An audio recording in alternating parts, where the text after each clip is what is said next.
Buenas noches con todos los presentes. Por favor, me pueden indicar si me pueden escuchar bien y pueden ver también la pantalla sin ningún problema.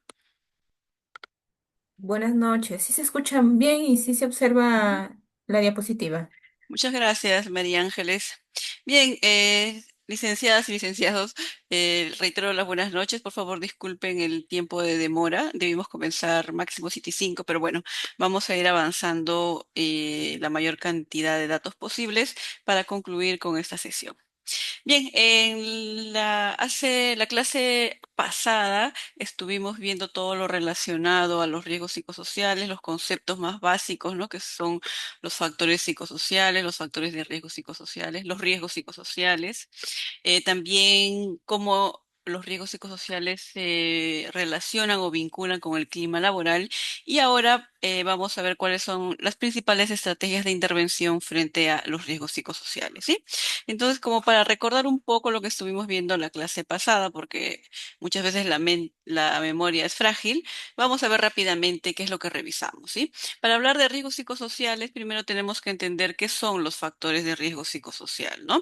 Son todas aquellas condiciones organizacionales que no están adecuadamente gestionadas y que van a aparecer y van a provocar en el trabajador una probabilidad de daño, ¿no? Como por ejemplo la sobrecarga laboral, la falta de control sobre la tarea, un liderazgo negativo, las malas relaciones interpersonales. Si esos factores de riesgo psicosociales no son, o mejor dicho, son frecuentes en el tiempo, esto va a provocar en ese tiempo el riesgo psicosocial, ¿no? Que son hechos o situaciones concretas, como por ejemplo el estrés laboral, el síndrome de burnout, el acoso psicológico o sexual. Pero ¿por qué nos importa tanto el riesgo psicosocial? Porque va a generar un daño y el daño va a recaer principalmente sobre el trabajador y de manera más indirecta sobre la productividad y la reputación de la empresa, ¿no? Entonces, digamos así, la primera víctima de este daño será el trabajador, ya que va a presentar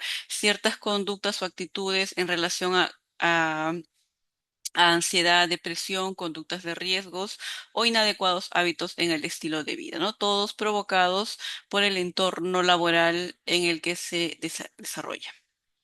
Bien. Entonces, los factores de riesgo psicosociales pueden ser muchos, pueden ser diversos o pueden ser muy pocos dentro de una empresa, pero pueden ser muy intensos, ¿no? Y de aquí tenemos que entender que los factores de riesgo psicosociales son importantes en el sentido de que tenemos que saber cuán frecuentes, duraderos e intensos son en el tiempo. Por ejemplo, no será lo mismo que yo trabaje pues brindando atención o servicio a usuarios o a clientes y que una vez al mes tenga dificultades con algún cliente que es hostil o que es difícil de tratar, ¿no? No será lo mismo si, por ejemplo, trabajo en otra empresa brindando también servicios al cliente y donde todos los días esta dificultad para atender a clientes hostiles es frecuente, ¿no? Entonces la frecuencia está muy relacionada a la exposición al riesgo.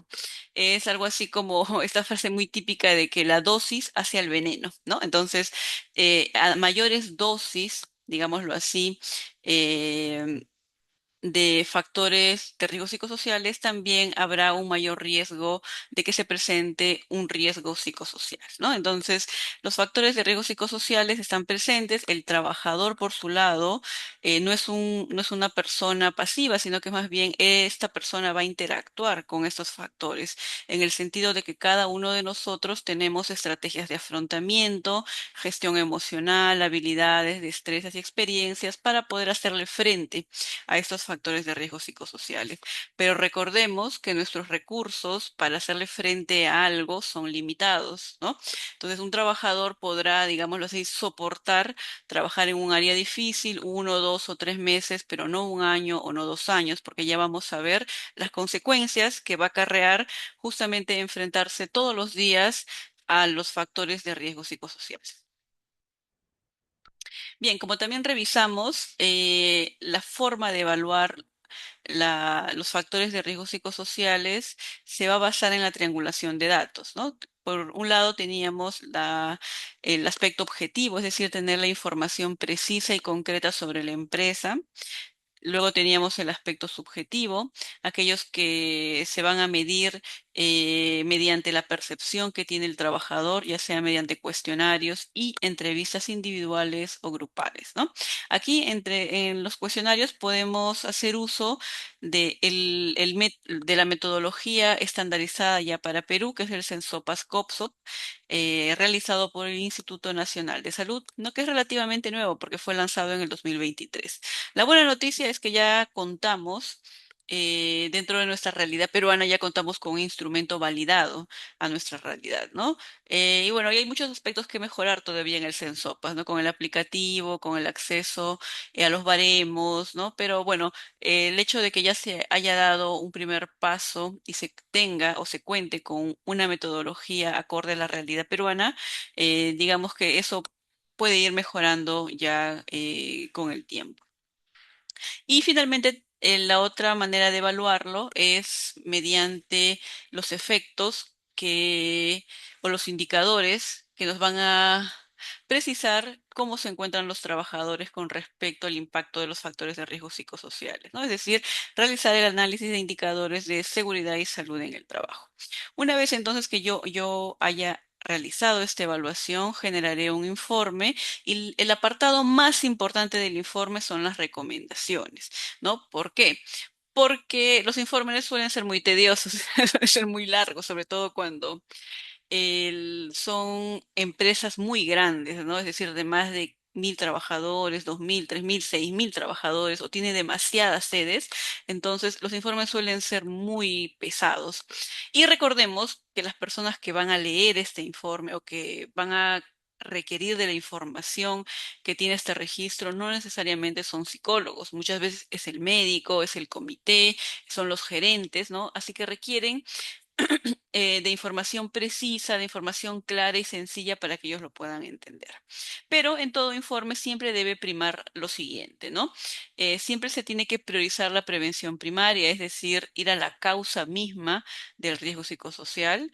Estas recomendaciones además deben estar orientadas a las condiciones organizacionales.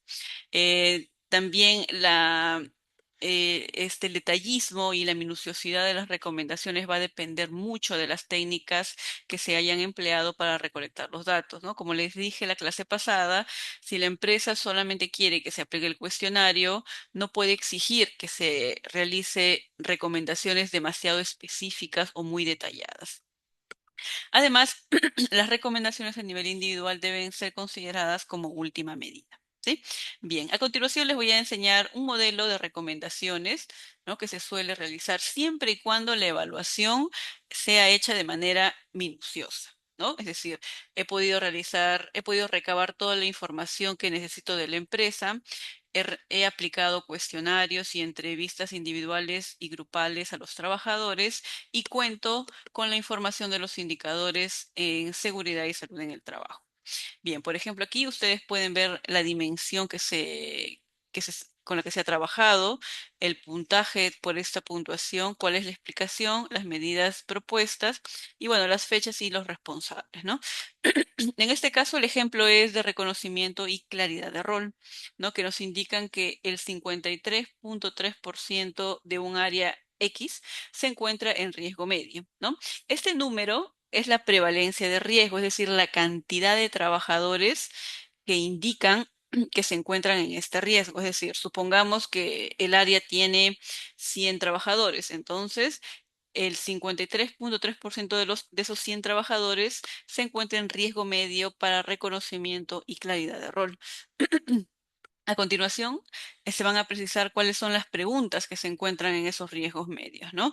Que eso se extrae del cuestionario, ¿no? Y las preguntas son, ¿no? En su trabajo, ¿usted se considera o considera que es respetado por sus superiores? Y la otra pregunta es, ¿en su trabajo es tratado de forma justa? Bien, y aquí nos da la explicación. Y esta explicación justamente va a surgir de la entrevista, ¿no? La explicación nos indica, el jefe no delega responsabilidades y se involucra en exceso en todo. Hay autoritarismo en la mayoría de los jefes, pero no en todos. Y algunos jefes tienen favoritos a los que alivian de trabajo y sobrecargan a otros. Las medidas propuestas de acuerdo a la evaluación que se ha realizado también son las siguientes, ¿no? Conversar con jefes específicos para que deleguen mejor las funciones. Además, distribuir el trabajo de manera equitativa y participativa. Organizar círculos de control de calidad y capacitación en liderazgo para las jefaturas, ¿no? Entonces, las medidas son propuestas de esta manera y serán mucho más específicas cuando ya se realice un plan de intervención. Bien, para poder analizar también las causas de un riesgo psicosocial, hay que entender que se requiere de la información necesaria y conocer a fondo cómo se desempeña cada área que se está evaluando, ¿no? Muchas veces en los informes o la manera de evaluar es de manera muy mecánica o muy simple y por eso no se extrae la información necesaria, ¿no? Aquí, por ejemplo, les pongo el caso de el factor de riesgo psicosocial de alta carga laboral, ¿no? Entonces tenemos, supongámoslo así, un grupo que está presentando estrés laboral y mediante la evaluación de factores de riesgo psicosociales se llega a la conclusión de que hay una alta carga laboral, es decir, carga laboral se presenta como en nivel de riesgo alto, ¿no? Bien, entonces, mediante las entrevistas, o la información que habremos recabado de los trabajadores, los jefes u otras áreas, vamos a llegar a la siguiente conclusión, ¿no? La pregunta sería, ¿no? ¿Qué está generando esta alta carga laboral? Y aquí tenemos 5 posibles hipótesis, de acuerdo a la evaluación que se haya realizado, ¿no? La primera hipótesis es que el puesto laboral no tiene objetivos claros y definidos. Luego, se carecen de procedimientos detallados para realizar las tareas o se carece de un perfil de puesto mínimo para el desarrollo de las tareas o se carece del análisis de procedimientos detallados o finalmente el trabajador carece de ayudas o herramientas tecnológicas y administrativas. Entonces aquí podemos ver que para un solo factor de riesgo psicosocial podemos tener muchas causas, no solamente una. Pueden ser una, pueden ser dos, pueden ser cinco, pueden ser varias, o simplemente la causa puede también estar en otra área de trabajo, ¿no? Recordemos que en las empresas hay áreas que dependen unas de otras. Entonces, si no se entrega la información a tiempo de una área a otra, esta segunda área va a sufrir eh, de dificultades para poder desarrollar su trabajo, ¿no? Entonces, es así como se analizan las causas de los factores de riesgo psicosociales. Así como lo vemos es sencillo, sí, pero si ustedes evalúan una empresa de 100 o 500 trabajadores que tienen pues 8 gerencias y cada gerencia se subdivide en otras áreas más, entonces ahí digamos que ya hay que hacer un mayor trabajo de análisis con tiempo y minuciosidad.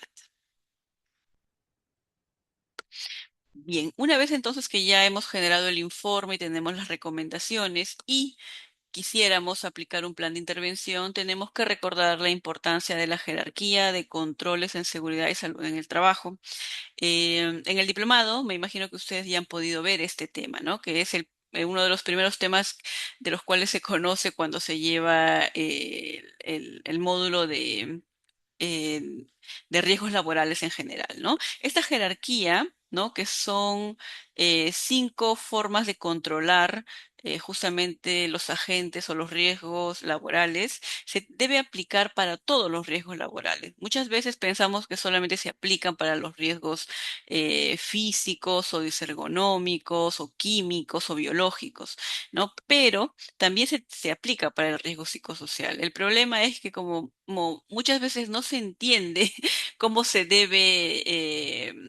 cómo se debe minimizar el estrés, lo que siempre se está realizando en riesgo psicosocial son controles administrativos, pero recordemos que de acuerdo a la jerarquía, los controles administrativos son uno de los últimos controles que se debe aplicar, ¿no? Antes de él tenemos otros que tienen una mayor efectividad para poder controlar, mitigar o eliminar un riesgo laboral. Bien, entonces, de acuerdo a la jerarquía, ¿no? El primer control sería la eliminación, continuamos con la sustitución, los controles de ingeniería, los controles administrativos y el uso de los CPPs como último control y también de menor efectividad.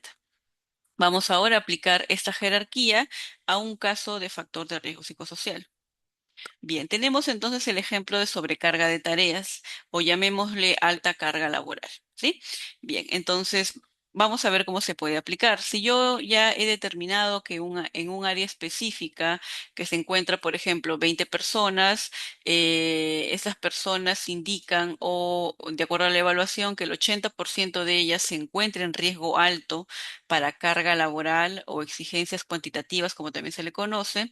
Entonces yo tengo que aplicar mis controles para mitigar, controlar o eliminar ese factor de riesgo psicosocial. Entonces comenzaré primero con la eliminación. Una vez que haya analizado por qué existe una sobrecarga de tareas, entonces podría, por ejemplo, eliminar procesos o procedimientos innecesarios o muy complicados, sobre todo para aquellas tareas que son muy burocráticas. En caso de que eso no funcione, entonces podría aplicar el segundo control, que es la sustitución, ¿no? Ya que no puedo eliminar ningún proceso, ningún procedimiento, porque todos son importantes, entonces puedo sí plantear nuevos métodos de trabajo que sean más sencillos o más automáticos. En caso de que tampoco se pueda realizar, podríamos aplicar el tercer control, que es el control de ingeniería, ¿no? Aquí, por ejemplo, se podrían aplicar o implementar software, ya sean aplicativos o plataformas digitales que me permitan automatizar ciertas tareas o gran parte de los procedimientos que se tienen que realizar.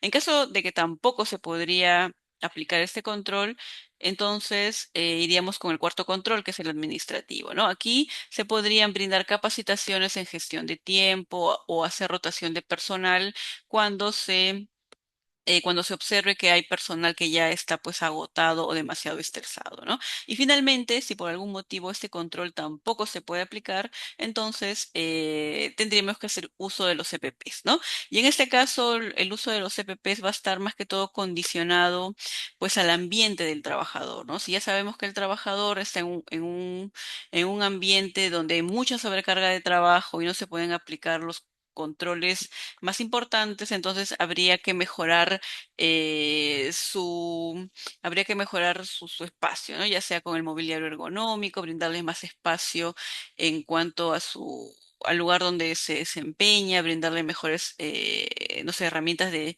escritorio o audífonos para controlar el ruido en el caso de que el lugar donde se desempeñe no haya este control de ruido, ¿no? Entonces, es así, con este ejemplo, como ustedes pueden ver cómo se puede intervenir los riesgos psicosociales. Es un poco quizá más trabajoso que los otros riesgos, sí, porque como nos vamos a dar cuenta más adelante, no necesariamente es el psicólogo quien aplica esto, sino tienen que estar involucradas muchas áreas y el psicólogo, digámoslo así, es el modulador de esto y también va a ser el agente que va a realizar el monitoreo de si estas actividades de control sirven o no. Bien, entonces cuando hablamos de intervención en salud mental laboral o la intervención en los riesgos psicosociales, tenemos que entender que existen dos modelos para poder aplicarlos, ¿sí? El modelo más convencional, ¿no? Que felizmente ya digamos no está tan presente dentro de las empresas, hay digamos una oportunidad para mejorar y muchos profesionales que en salud ocupacional, por cierto, la mayoría de profesionales son bastante jóvenes, ¿no? O sea, digamos, personas entre 40 y 45 años y menores, ¿no? Entonces ya tienen una mejor visión o una visión más justa de cómo se tiene que trabajar con las personas, ¿no? Y en ese sentido, el modelo convencional tenía el foco de atención en los trabajadores, ¿no? ¿Por qué? Porque el trabajador, digamos, era el centro. El trabajador tenía toda la responsabilidad por aquello que le pasaba dentro de la organización. Además, este modelo tiene un enfoque muy clínico de recursos humanos, ¿no? También por lo que le dije hace un momento, ¿no? De que el trabajador es el mayor responsable por no poder adaptarse al trabajo o se considera que no tiene las condiciones, las habilidades o las destrezas necesarias para poder realizarlo. Además, el modelo convencional actúa sobre las consecuencias, es decir, si tengo trabajadores que están estresados, entonces aplicaré algo para que dejen de estar estresados, ¿no? Capacitaciones, masajes, talleres, retiros, actividades de integración, o sea, muchas medidas que a corto, a mediano y largo plazo no van a tener ningún impacto. Y bueno, el modelo convencional también busca síntomas, ¿no? Síntomas en el trabajador justamente para ir, digamos, colocando paños fríos, ¿no? ¿Por qué? Porque si un trabajador está estresado, entonces habría que atacar esa sintomatología que está presentando. Bien, para esto, para este modelo convencional hay una respuesta que en la actualidad es mucho más viable y también mucho más justa y amable con el trabajador, ¿no? Que es el modelo de salud laboral. En este modelo se pone el foco de atención en las condiciones organizacionales, ¿no? Porque surge justamente de esta pregunta si en la empresa existe estrés laboral. La pregunta sería, ¿qué es lo que ocasiona este estrés laboral? ¿No? Es decir, se va a buscar las causas no en la persona, sino en el entorno o en el contexto en el que esta persona se desarrolla. Además, aboga por un entorno de trabajo saludable. En tal sentido, busca la mejora en el entorno, ¿no? En todas aquellas condiciones en las que el trabajador va a interactuar y se va a buscar justamente la mejora de este contexto. Además, va a actuar sobre las causas, ¿no? No va a responsabilizar al trabajador por su falta de motivación o por sus dificultades para afrontar las tareas, sino que va a buscar las causas para poder realizar alguna intervención sobre ellas. Y finalmente existe la búsqueda de los factores de riesgo psicosociales, ¿no? Que está muy relacionado con el hecho de buscar las causas y la explicación de por qué se dan ciertos fenómenos como el estrés laboral, el acoso psicológico, el hostigamiento sexual, entre otros riesgos psicosociales. Bien, entonces, si queremos aplicar una intervención en riesgos psicosociales que sea parte de nuestro plan de salud mental laboral, tenemos que realizar un diseño de medidas de esta intervención. Para realizar una correcta planificación es especialmente importante haber tenido buenos resultados de nuestra evaluación de factores psicosociales, ¿no? Y ahí justamente la importancia y lo crucial que es cómo se evalúa primero para luego poder diseñar un plan de intervención. De esta manera, al diseñar las medidas de una intervención psicosocial, debemos de tener en consideración lo siguiente. Lo primero es definir los objetivos, ¿sí? Los objetivos tienen que responder a lo que se pretende alcanzar de forma clara, concreta y medible. Cuanto mejor se especifiquen, más fácil será evaluarlos después. Por ejemplo, ante la sobrecarga laboral, habría que definir cuáles son las causas de estas y poder exponer qué es lo que pretendemos alcanzar, si queremos reducirla, automatizarla, mejorarla, eliminarla, entre otros. Además, se tiene que determinar el grupo diana. Muchas veces yo he visto, me ha pasado también, que cuando uno quiere hacer una intervención, los directivos quieren que la intervención se haga a toda la población, ¿no? Cuando esto es muy difícil, sobre todo cuando son empresas muy grandes. Lo mejor siempre es comenzar con un grupo diana o un grupo pequeño para poder ver cuáles son todas las incidencias y oportunidades que tenemos para mejorar, ¿sí? Hay que definir en este aspecto cuál es el grupo o grupos de personas destinatarias de la acción. Pueden ser puestos específicos, pueden ser áreas, departamentos, sedes, entre otros, ¿no? Además, puede suceder que para dar solución a un problema detectado en un área, se intervenga sobre otro. Por ejemplo, para mejorar la falta de autonomía de los trabajadores de un área en específico, lo que se podría hacer es fomentar técnicas de liderazgo en los mandos intermedios. U otro ejemplo, ¿no? Si el área, por ejemplo, de tecnología de la información y comunicación tiene dificultades para poder diseñar plataformas, aplicativos, esto va a repercutir negativamente sobre aquellas áreas que manejan estas plataformas, ¿no? Y eso es algo que yo he visto muy constantemente durante la pandemia, ¿no?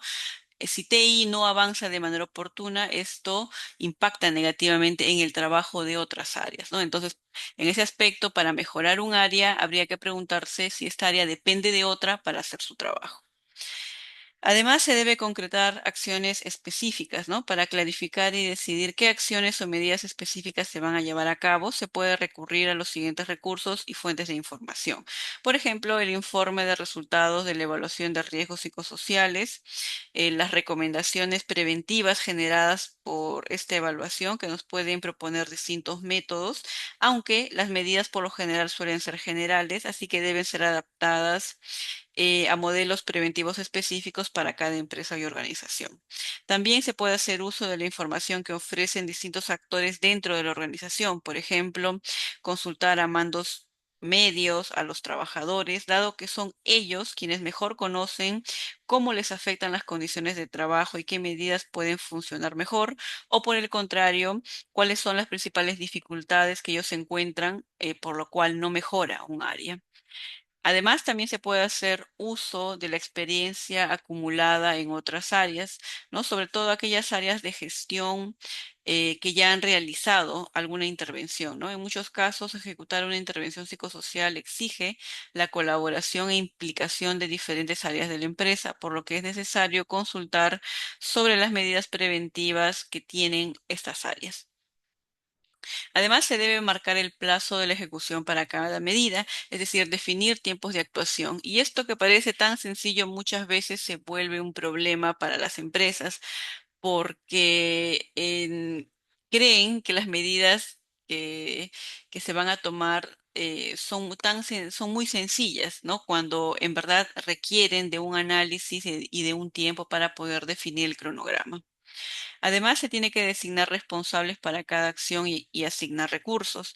Designar encargados que pongan en marcha la acción y realicen la coordinación y gestión necesarias, ¿no? Además, generalmente la gestión psicosocial requiere sobre todo de recursos humanos, dado que la mayoría de las medidas preventivas psicosociales tienen que ver con la reorganización del trabajo. Y por eso mismo, em, la intervención en riesgos psicosociales no necesariamente o no exclusivamente lo tiene que realizar el psicólogo ocupacional, sino como les indiqué hace un momento, el psicólogo tiene el papel justamente de moderar, ¿no? Y de planificar y poder hacer las coordinaciones necesarias con todas las áreas y todas las personas involucradas para que se lleven a cabo estas mejoras, ¿no? Pero el tema de mejorar la reorganización del trabajo, el tema de automatizar procesos, el tema de definir mejor los en los puestos de trabajo o la rotación de personal, todo eso no depende del psicólogo, sino de otras áreas. Bien, y finalmente establecer indicadores, ¿no? Esos indicadores nos van a permitir hacer un seguimiento de las acciones y evaluar la eficacia de esas acciones implementadas. La evaluación no debe ser solo a corto plazo, sino a mediano y largo plazo, ya que el mantenimiento del efecto en el tiempo es uno de los aspectos más complejos de lograr en cuanto a la intervención de los riesgos psicosociales. Bien, aquí ustedes pueden ver entonces un modelo de matriz de intervención en riesgos psicosociales. Una vez que yo tengo mi informe, tengo las recomendaciones y el análisis respectivo, tendré que hacer esta matriz para poder llevar a cabo la planificación de la implementación y el seguimiento de esta intervención, ¿no? Es un modelo general, hay modelos que son más específicos, hay modelos que son más cortos, todo va a depender de cómo se trabaja en cada empresa, ¿no? Aquí, por ejemplo, en la fase de implementación, se tiene que tener información sobre los factores en los que se va a actuar, cuáles son los objetivos, las acciones, el grupo destinatario, el plazo de implementación, los responsables, los recursos, ¿no? Y en la parte de seguimiento, los indicadores y también los plazos en tiempo. Bien, por cierto, van a tener una actividad que se va a realizar, pero creo que ya va a ser para que ustedes lo hagan en casa y lo puedan entregar acá una semana, ¿no? Que justamente tiene que ver con este modelo de matriz de intervención. No deseo que ustedes sean tan específicos, ¿no? Por ejemplo, colocar responsables, recursos, quizá puedan colocar algunos indicadores, ¿no? Pero no necesariamente. Lo que más me interesa es que ustedes puedan desarrollar los 5 primeros cuadritos, ¿no? Que son factores sobre los que se actúa, objetivos, acciones, grupo y plazo de implementación. Les voy a brindar un caso, ¿no? Un caso bastante específico para que ustedes puedan realizarlo y como mínimo van a tener que trabajar con un factor de riesgo psicosocial. Digo como mínimo porque, claro, lo mínimo que pueden hacer es uno, pero pueden hacer dos, tres, cuatro, los que ustedes deseen, ¿sí? Ya más adelante les voy a ir explicando. Bien, vamos a ver ahora cuáles son los factores que conllevan al fracaso en el diseño de las medidas de intervención psicosocial. Y eh, suele ser un problema para las empresas, ¿no? Porque muchas veces se toma a la ligera los resultados de la evaluación de los riesgos psicosociales, ¿no? Cuando se debe tener dentro de la empresa a un psicólogo o al menos una persona entrenada que pueda justamente interpretar los resultados y pueda guiar esta implementación de intervención. Bien, uno de los factores que va a llevar definitivamente al fracaso al momento de generar un plan de intervención va a ser actuar exclusivamente a nivel individual y o cuando ya se haya producido algún daño, ¿no? Asumiendo que el problema parte de la disposición eh, o la motivación del trabajador frente a su puesto laboral, ¿no? Es decir, eh, se suele señalar al trabajador como el culpable por aquello que le está sucediendo, ¿no? Y por eso mismo, como no se entiende por qué el trabajador tiene un cuadro de estrés o tiene cierta sintomatología, se suele hacer intervenciones que no tienen un impacto un impacto positivo, ¿no? Por ejemplo, cuando se interviene la sobrecarga laboral, ¿no? De un área en específico en el que todos saben que esa área es un área difícil, un área en el que hay mucho trabajo, donde las personas salen a destiempo, ¿no? Entonces se le aplican talleres o capacitaciones de control sobre del estrés, ¿no? A mí me ha pasado mucho cuando alguna vez he realizado talleres, ¿no? Talleres para ciertas áreas. Muchos trabajadores me indicaban, pero nosotros tenemos sobrecarga laboral y hacer un taller lo único que hace es perpetuar nuestra sobrecarga, ¿no? Porque estamos perdiendo 1 o 2 horas en ese taller que en verdad no sirve mucho. Y claro, aquí el problema no era el trabajador, sino de cómo estaban diseñando en recursos humanos la intervención para estas personas. Luego, diseñar medidas aisladas y o superficiales, ¿no? Es decir, aplicar talleres, capacitaciones frente a todos los factores de riesgo psicosociales sin entender el origen de los mismos. Otro factor es diseñar estrategias de cambio a corto plazo. Creer que la solución es rápida y sencilla ante los factores que tienen un origen complejo o que dependen de varias aristas. También implementar medidas no adaptadas a la empresa concreta, ¿no? Copiar o creer que la solución de la empresa A es la misma que de la empresa B, o que la solución que se le da al área de logística es la misma que se le puede dar al área de contabilidad, ¿no? Entonces, cada una de las medidas adaptadas tiene que ser bien estudiada, incluso dentro de las mismas áreas de una misma empresa, ¿no? No será la realidad misma o la misma causa de sobrecarga laboral para el área, pues, el área de bienestar que para el área, pues, de administración, ¿no? Tienen cada una realidad diferente. También la falta de implicación de la dirección o de otros actores, sobre todo de la dirección, ya que recordemos que son los directivos los que movilizan los recursos económicos y los recursos humanos y brindan las autorizaciones necesarias para generar los cambios.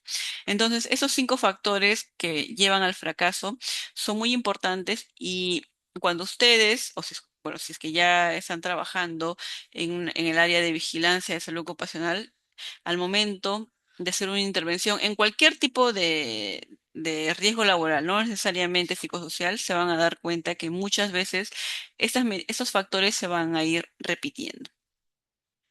Bien, pero así como hay factores que pueden conllevar al fracaso, también hay factores que nos pueden llevar al éxito en el diseño de las medidas de intervención psicosocial, ¿no? El primero de ellos es, bueno, que exista un adecuado análisis y evaluación del riesgo psicosocial. La intervención tendrá éxito siempre que se base en un diagnóstico en profundidad que permita comprender cómo es la exposición a los factores de riesgo psicosociales y qué trabajadores se ven afectados. Entonces, se trata de partir de situaciones y necesidades reales que tiene cada área, departamento, gerencia o sede de una empresa. Además, las soluciones deben adaptarse para cada contexto. Se buscan soluciones específicas para las exposiciones a factores de riesgo psicosociales en cada organización en un momento determinado y con sus características particulares. No existe un vademecum de la intervención psicosocial que describa el tipo de acciones indicadas para cada situación. Por ello, corresponde a cada organización establecer una intervención a medida. Sí, y esto le pasa muchas veces a las empresas, ¿no? Consideran que ya existen las medidas necesarias o, o un listado de medidas que ellos pueden aplicar, pero recordemos que, que cada empresa es como una persona, ¿no? Es única, ¿no? Y es irrepetible. Y las condiciones de trabajo que tengan y la forma cómo se aplican o cómo los trabajadores se desempeñan en esas condiciones también es única. Por eso, puedo tener dos empresas del mismo sector, por ejemplo, supongamos dos empresas de construcción, pero las medidas a intervenir pueden ser muy diferentes, ¿no? Por cómo es su cultura, cuál es el clima laboral que ellos tienen, cómo manejan los recursos humanos. Entonces, son características genuinas que cada una va a tener y que la va a diferenciar una de la otra. Por eso, las soluciones deben adaptarse a cada contexto en particular. Además, tratar los riesgos psicosociales como los demás riesgos, ¿no? Frecuentemente se coloca el foco de actuación sobre las personas y no sobre la organización del trabajo, debido a que se le da más importancia a la vulnerabilidad individual y a las exposiciones extralaborales, lo que va a entorpecer el abordaje desde el ámbito de la prevención de los riesgos laborales. Es importante normalizar los riesgos psicosociales y seguir los principios de actuación preventiva, ¿no? Entonces, muchas veces se responsabiliza al trabajador por aquello que le sucede, ¿no? ¿Cuántas veces no he escuchado que un trabajador es estresado y lo primero que suelen pensar sus jefes o las personas que lo rodean es porque, bueno, el trabajador no se esfuerza, seguro debe tener problemas personales, ¿no? Pero no necesariamente. Es decir, recuerden que desde el modelo de salud laboral, las explicaciones individuales o personales son secundarias. Lo que primero se debe priorizar es revisar el contexto y mejorar las condiciones laborales. Si una vez yo he realizado eso y no veo mejoras en un trabajador, entonces trabajaré con él de manera individual, porque también es cierto que hay trabajadores que tienen pues no una muy buena disposición o tienen problemas personales, familiares, que puedan estar impactando negativamente en su labor. Pero digamos que siempre se tiene que comenzar con el hecho de mejorar el entorno para que las personas puedan trabajar de una mejor forma. Se debe contar además con el compromiso de la dirección. La dirección tiene que hacer suyos los resultados de la evaluación de riesgos psicosociales y convertirlos en un plan de acción, dado que es quien puede poner en marcha las medidas preventivas, especialmente las que indican los cambios organizacionales. La participación de la dirección a través de sus representantes en todas las fases de la intervención es ideal para generar el cambio. Y eso también es algo que pocas veces se ven, son pocos los directivos que se involucran justamente en estos cambios, ¿no? Incluso muchas directivos conocen cuál es la realidad de su empresa. No es que la desconozcan, las conocen muy bien. Pero como les funciona, entre comillas, seguir ese modelo de trabajo, pues no hacen muchos cambios, ¿no? También hay casos en los que sí hay directores o gerencias que están más involucradas con los trabajadores y tratan de realizar los cambios necesarios. Y bueno, también establecer procesos de participación de los trabajadores, así como la dirección eh, tiene un peso importante porque gestiona y decide, los trabajadores también tienen una visión propia de cuáles son las causas de los problemas hallados, ¿no? Se puede contar con su participación justamente para hacer el análisis sobre cómo resolverlo, ¿no? Y esto va a favorecer la implicación y el compromiso de la aplicación de las medidas preventivas. Una de las formas más exitosas de hacer partícipe a los trabajadores son los llamados grupos de trabajo, es decir, formar comisiones de trabajo, círculos de calidad, círculos de prevención psicosocial, entre otros. Y para eso podemos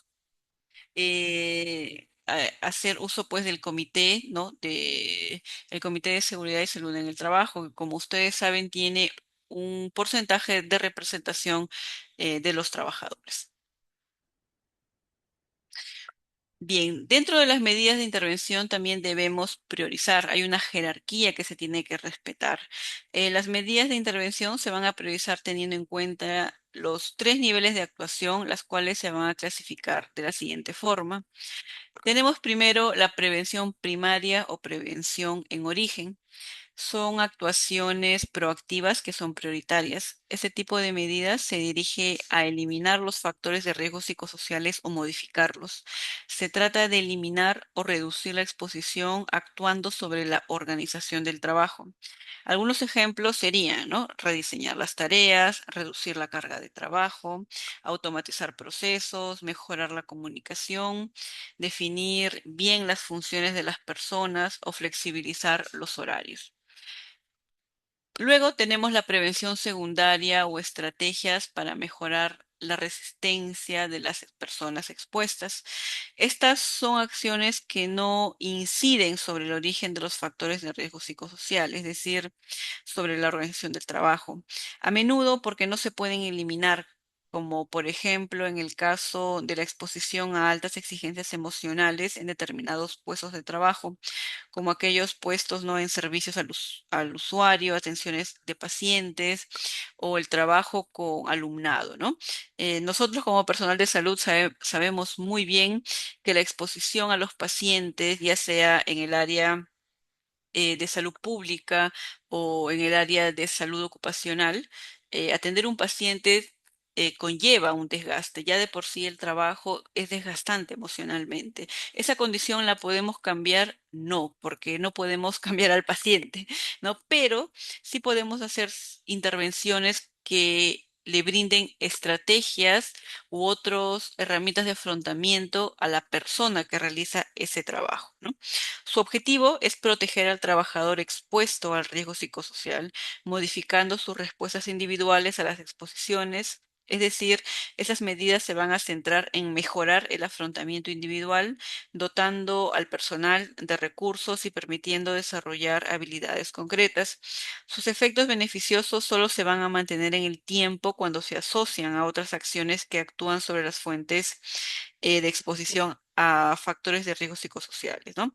Por ejemplo, los programas de gestión individual del estrés, las capacitaciones formativas para trabajadores que laboran con usuarios potencialmente conflictivos u hostiles, entrenamiento en resolución de conflictos o técnicas de relajación, ¿no? Pero este tipo de prevención tiene un tiempo limitado. ¿Va a servir? Sí, pero también se tiene que priorizar o realizar acciones de prevención primaria. Por ejemplo, en el caso que ustedes van a ver, ahora que les voy a mandar, ustedes van a leer, em, si bien es un caso sobre atención al usuario, ¿no? Estas personas, es decir, los trabajadores, tienen una dinámica de trabajo y su trabajo muchas veces se ve entorpecido por una dificultad en el aplicativo con los que ellos laboran y de este aplicativo ellos le brindan información al usuario, ¿no? Entonces, si bien a estos trabajadores se les puede brindar capacitaciones para el manejo con personas hostiles o grupos difíciles, si no mejoran las condiciones de trabajo, es decir, en este caso, no mejora el aplicativo, la plataforma de las cuales ellos acceden para brindar información al usuario, eh, a mediano plazo, esas capacitaciones que se les brindan no va a servir de mucho si es que no se mejora el origen o las causas de aquello que está generando un problema, ¿no? O en el caso, por ejemplo, de los hospitales, ¿no? Pueden haber trabajadores con muy buena disposición, que han sido entrenados para manejar a pacientes difíciles, pacientes impacientes, ¿no? Pero si no se mejoran las condiciones, ¿no? Ya sea de el acceso a medicamentos, el acceso a consultorios, el mejoramiento de las herramientas de trabajo, si no se mejora todo eso, por más capacitaciones que uno le brinde al trabajador, va a haber un momento en que esto tenga su tope o su límite y ya no, digamos, ya no surja este efecto, ¿no? Del trabajador para afrontarlo, sino que más bien va a ir en detrimento de él, ¿no? Puede aparecer estrés, puede aparecer síndrome de burnout. Bien, entonces, ¿la prevención secundaria ayuda? Sí, sí ayuda, pero lo mejor siempre será aplicar la prevención primaria. Bien, y finalmente tenemos la prevención terciaria o también llamada estrategia terapéutica. Son actuaciones reactivas que se adoptan cuando el daño a la salud ya se ha producido, es decir, ya hay un daño o el riesgo ya se ha manifestado. Estas medidas intentan minimizar los efectos de la materialización del riesgo por medio de tratamientos. Se trata de una respuesta de urgencia indispensable en algunos casos, por ejemplo, en los casos de acoso sexual o acoso psicológico, pero que no resultan suficientes. Esas acciones pueden combinarse con actuaciones de otros niveles para planificar un abordaje integral a fin de que no se repitan exposiciones dañinas. Muchas veces, tener un servicio psicológico al empleado puede prevenir que sucedan o avancen nuevos casos de acoso, maltrato, hostilidad sexual o estrés laboral, ¿no? Entonces, en ese tipo de prevención vamos a encontrar ese servicio que se le brinda, servicio psicológico que se le brinda al trabajador. También podemos tener los planes de retorno al trabajo tras accidente o descanso médico. Y sobre todo estos programas de apoyo al empleado, ¿no? En el que ya se han detectado casos de acoso, de maltrato, de hostigamiento, y justamente se cuenta con esos programas para poder identificarlos de una manera más temprana. Bien, ¿hasta aquí tienen alguna duda o alguna pregunta?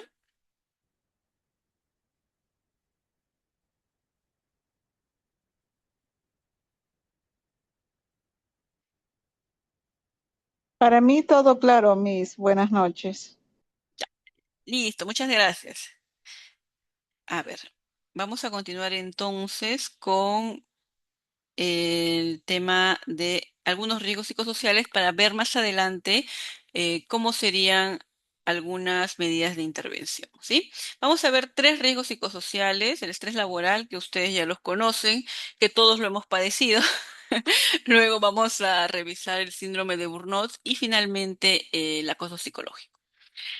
Bien, el estrés laboral, tan ampliamente conocido y es el riesgo psicosocial por excelencia, es una reacción que presenta el trabajador ante exigencias y presiones laborales que no se ajustan a sus capacidades y recursos y que pone a prueba su capacidad para afrontar las situaciones de trabajo, ¿no? Esta es una definición de la Organización Internacional del Trabajo. En otras palabras, el estrés laboral es un desbalance entre las capacidades del trabajador, ¿no?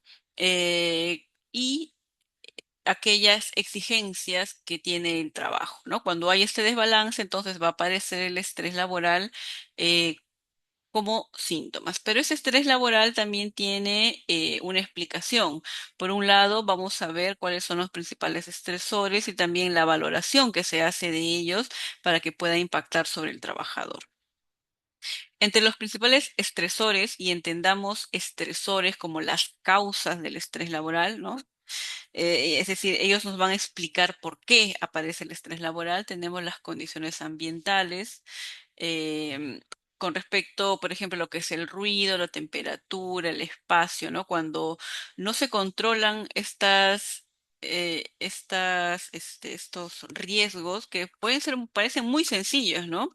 Hay un espacio que no es el adecuado, un ruido que no se controla, la temperatura que tampoco es adecuada, todo esto puede generar estrés, ¿no? Pensemos nomás en nosotros cuando estamos ahora en verano, trabajar en un ambiente que no está adecuadamente ventilado o climatizado genera estrés, ¿no? Genera, nos dormitamos, estamos incómodos, o por el contrario, cuando estamos en algún ambiente que es demasiado frío, ¿no? O en algún lugar donde haya poco control de ruido, ya sea por el ruido externo o ruido interno, ¿no? El ruido interno pueden ser las personas que hablan, que transitan, o ruido externo puede ser, no sé, por los carros, por obras quizá que se están realizando cerca al local donde trabajamos, ¿no?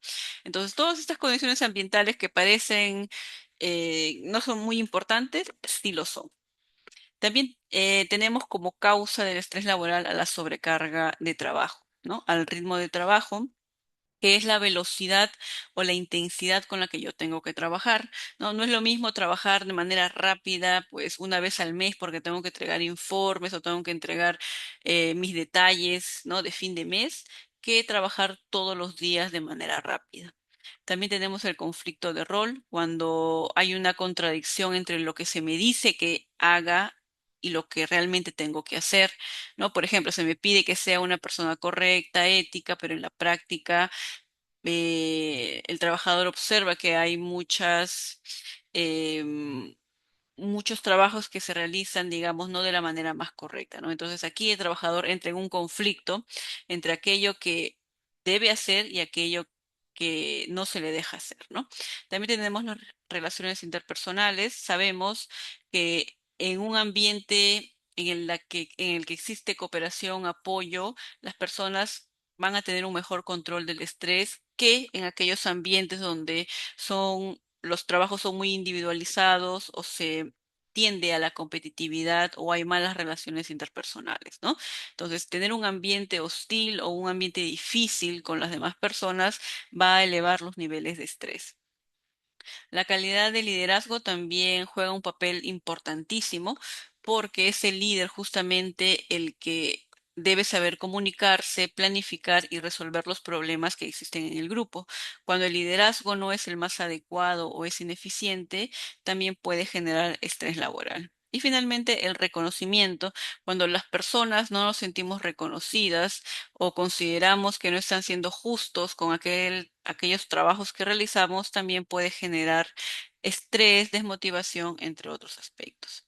Ahora, estas causas van a tener un gran impacto de acuerdo a la valoración que se hace, ¿no? Si estas causas son frecuentes en el tiempo, duran demasiado, son muy intensas, las probabilidades de que un trabajador desarrolle estrés laboral serán mucho más altas, ¿no? Recordemos que la persona, es decir, nosotros entramos en interacción con el contexto en el que nos encontramos. No somos personas pasivas, sino que nosotros hacemos una valoración de aquello que nos sucede, ¿no? Entonces la persona, ante la sobrecarga de trabajo, va a aplicar estrategias de afrontamiento, es decir, va a tratar de ordenarse, organizarse para poder afrontar esta acumulación de tareas. Pero si esta sobrecarga es demasiado frecuente o es muy intensa o es muy duradera, entonces la persona perderá, digámoslo así, perderá sus estrategias de afrontamiento van a perder eficacia y es ahí cuando va a aparecer el estrés laboral, ¿no? El estrés laboral impacta sobre la persona de manera física, por ejemplo, los dolores de cabeza, los dolores musculares, de manera cognitiva, ¿no? La persona va a tener enlentecimiento del pensamiento, lo que primero afecta es la atención y concentración, se va a sentir muy cansada mentalmente para seguir trabajando. En el aspecto emocional, ¿no? Va a haber un disconfort, puede aparecer ansiedad, puede aparecer indicadores de depresión, entre otros, y también un impacto social, ¿no? Una persona que esté estresada y que trabaja en condiciones donde hay muchos estresores, también va a haber un detrimento en sus relaciones interpersonales. Y todo esto, ¿por qué nos importa? Porque va a impactar en su salud mental, es decir, va a presentar problemas en esta área. Puede presentar también enfermedades asociadas al estrés laboral y también puede incrementar la ocurrencia de accidentes. Bien, también tenemos el síndrome de quemarse por el trabajo, que muchas veces se suele confundir con el estrés laboral, pero tenemos que hacer aquí un límite entre el estrés laboral y el síndrome de burnout. El estrés laboral, cuando es crónico, es crónico y tiene digámoslo así, un tiempo considerable como riesgo en la persona. Si no se actúa, entonces va a aparecer el síndrome de quemarse por el trabajo o el síndrome de burnout o síndrome de agotamiento profesional. Dicho de otro modo, toda persona que tiene el síndrome de burnout ya ha pasado por una etapa de estrés crónico, pero una persona que tiene estrés crónico no necesariamente va a desarrollar un síndrome de burnout. Todo va a depender de la intervención oportuna. Bien, el síndrome de burnout entonces es una respuesta al estrés crónico laboral integrado por actitudes y sentimientos negativos hacia las personas con las que se trabaja y hacia el propio rol profesional, así como la vivencia de encontrarse agotado. Esta es una definición del psicólogo Pedro Gilmonte, que es un psicólogo español y que es muy conocido justamente porque es uno de los primeros que investigó este tema del síndrome de burnout o síndrome de agotamiento profesional. Ahora, ese síndrome tiene una sintomatología muy especial que no está, mejor dicho, ustedes van a poder ver ahora la gran diferencia que tiene con el estrés laboral. En el estrés laboral, la persona todavía tiene, digamos, esta motivación interna para continuar su trabajo, ¿no? Para poder brindar lo mejor de sí o para poder todavía ser productivo, lo cual no pasa en el síndrome de burnout, ¿no? Dentro de su sintomatología tenemos tres aspectos muy bien diferenciados y que estos tres síntomas tienen que aparecer para poder considerarlo un síndrome de burnout. El primero es la ineficacia profesional, es decir, hay una valoración negativa de uno mismo. Aquello que uno antes hacía con placer o disfrutaba o se sentía satisfecho, ahora a uno pues, le causa... le causa cansancio, pero también siente que ya no está capacitado para poder realizarlo. También tenemos agotamiento emocional, ¿no? Hay toda una sintomatología de la persona con un cansancio físico, mental y emocional, hay una fatiga crónica y una desmotivación. Y lo que menos quiere un trabajador con burnout es tener contacto con las otras personas. ¿Por qué? Porque las personas con las que está trabajando o para quienes trabaja, mejor dicho, van a representar justamente este incremento de su agotamiento emocional. Y además, y este quizá es una de de las sintomatologías más graves de este síndrome es el síndrome, digo, el síntoma de despersonalización o indolencia o indiferencia, ¿no? Que es el trato indiferente que tiene el trabajador frente a las personas que brinda su trabajo, ¿no? Es un trato indiferente, pero también puede ser un trato hostil o un trato cínico en el cual el trabajador da la apariencia de ser una persona que no siente o que no tiene la empatía con los demás. Y es que sí, la persona poco a poco va perdiendo, digamos, esta implicación en su trabajo. Y un cuarto síntoma, digámoslo así, que es un síntoma camuflado, un síntoma que es intrínseco, va a ser los sentimientos de culpa. ¿Por qué? Porque la persona se da cuenta cómo actúa, se da cuenta que es indiferente, que es hostil con los demás, se da cuenta que tiene mucho cansancio, que lo que hace lo desmotiva y se da cuenta que ya no sirve para hacer aquello que antes disfrutaba, ¿no? Y por eso surgen los sentimientos de culpa.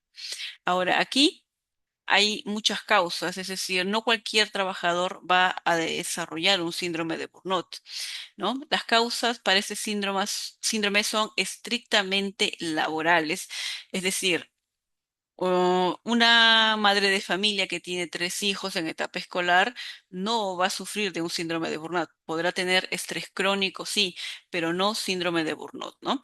Lo que quiero decir es que cuando hablamos de este síndrome es porque entendemos que la causa está en el contexto laboral y no en otro lado, ¿sí? Bien, dentro de las causas que normalmente explican este síndrome tenemos la organización rígida de la empresa, ¿no? Empresas en las cuales no se pueden hacer cambios o innovaciones o están muy pegadas a sus procedimientos y procesos y que están muchas veces desactualizadas. Hay una escasez de personal, es por eso que las personas que tienen que desempeñarse, tienen que trabajar con lo que tienen y con lo que pueden, ¿no? Esto va a conllevar a una sobrecarga laboral, a jornadas largas o muy extensas, una falta de recompensa justamente por la rigidez de la empresa. Ya no hay, digamos, esa celebración de los logros de los trabajadores. Hay una alta exigencia emocional por el tipo de trabajo que hacen, y es que la mayoría de trabajadores que presenta este síndrome realiza trabajo para otras personas, es decir, brinda un servicio, ¿sí? También hay una falta de apoyo social, ¿no? Justamente porque el contexto de sobrecarga hace que cada trabajador vea por lo suyo y sea muy individual y se implique poco en el problema de los demás. Hay un trato con usuarios difíciles, que son hostiles, que son impacientes, ¿no? O que van a depositar en el trabajador toda su furia justamente por la frustración que sienten. También hay relaciones conflictivas y un liderazgo muy vertical o muy rígido, o simplemente un liderazgo que no responde a las exigencias del trabajo, ¿no? Y aquí, curiosamente, vamos a encontrar este síndrome en ciertos tipos de servicio: salud, educación y servicios al cliente, ¿no? Y nosotros, como personal de salud, conocemos cuál es la realidad de los hospitales y de la salud pública, ¿no? Aquí todos son licenciados, ¿no? En enfermería, licenciadas y licenciados, así que si es que no han hecho su serum, han ustedes realizado sus prácticas profesionales, ¿no? Que sí o sí todos lo hemos realizado en un hospital público y sabemos cómo es la realidad, ¿no? Sabemos cuáles son las deficiencias de esta eh, de, de este sistema de salud pública, y justamente muchas veces tiene todas estas características, ¿no? De las causas, y por eso vemos tanto en los hospitales personal de salud que tiene sintomatología de síndrome de Burnout, ¿no? Y es explicable. El problema es que, bueno, los pacientes no tienen por qué entenderlo, porque ellos también tienen otra realidad, ¿no? Ellos vienen con una sintomatología, ellos vienen también con un estrés añadido por su enfermedad o por buscar un diagnóstico o buscar un tratamiento, ¿no?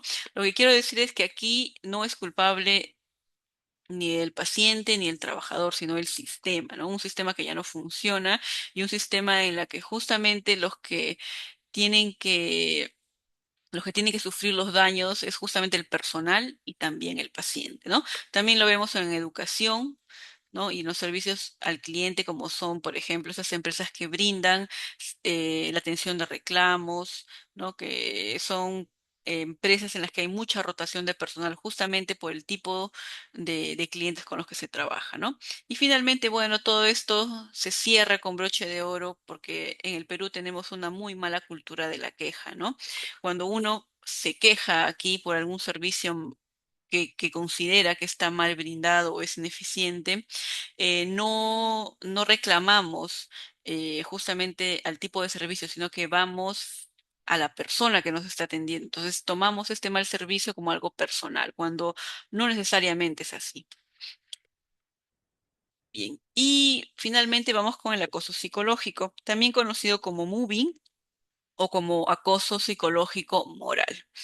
Este tipo de riesgo psicosocial no es tan conocido, pero eh, suelen haber muchos casos, ¿no? Que se detectan en cuanto a la sintomatología, pero que aún, o mejor dicho, ya se está reconociendo la existencia del acoso psicológico. Eso no quiere decir que antes no existía, sí existía, solo que no tenía un nombre determinado o una sintomatología con evidencia suficiente, ¿no?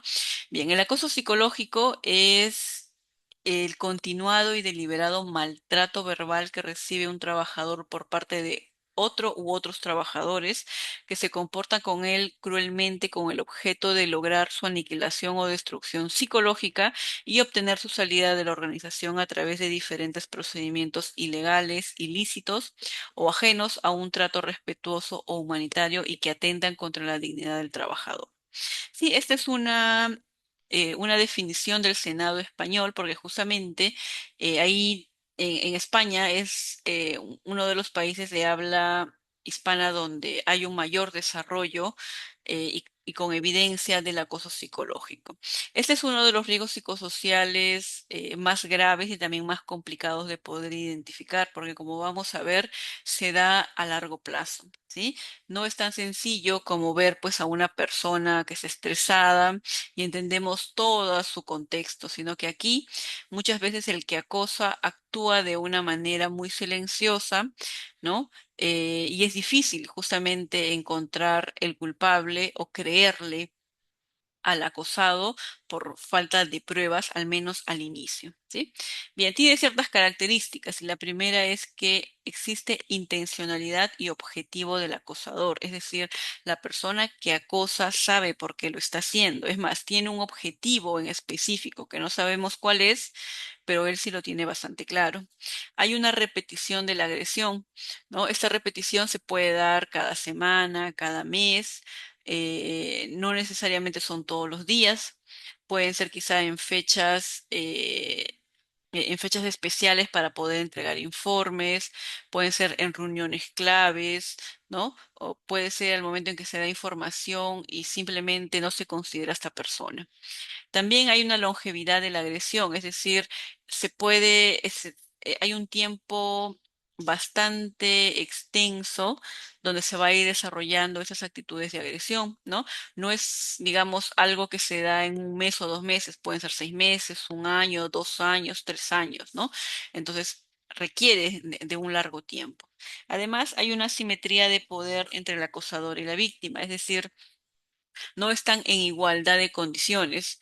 Pueden ser jefe, subordinado, pueden ser dos subordinados, pero uno de ellos, dos integrantes del grupo, pero uno de ellos tiene una mayor antigüedad o tiene otro régimen de trabajo que le da más estabilidad y por eso cree tener un mayor control sobre otros trabajadores que tienen menos estabilidad, ¿no? También hay consecuencias sobre la salud física, psíquica de la víctima, el entorno personal y familiar, ¿no? ¿Por qué?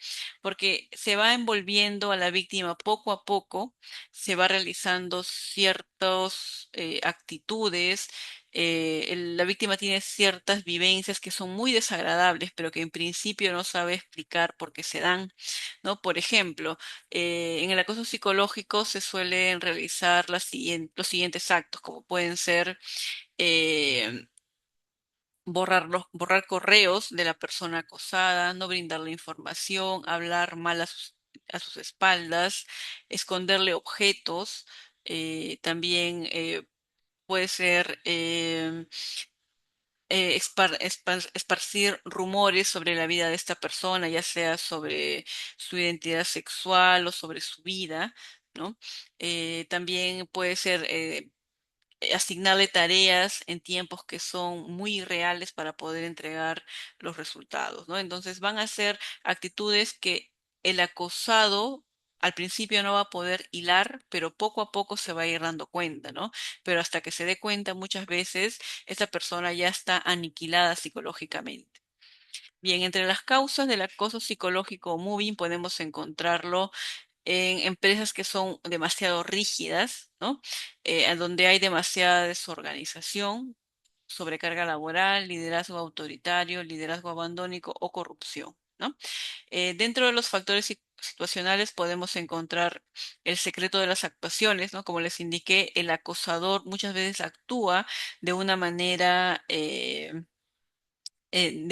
muy silenciosa para que nadie se dé cuenta. Hay una vergüenza de la víctima también al darse cuenta que está siendo, digamos, presa o protagonista de ese tipo de actitudes y muchas veces responde con vergüenza, es decir, no acusa, sino que trata de explicar por qué le pasa a él, ¿no? Y también hay testigos mudos.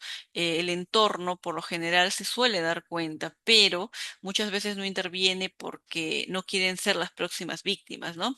Por ejemplo, jefes eh, que son acosadores de alguno de sus miembros del grupo, ¿no? Los demás lo saben, pero callan porque, bueno, quieren mantener su estabilidad en el trabajo y no quieren pasar no quieren pasar de testigos a víctimas, ¿no?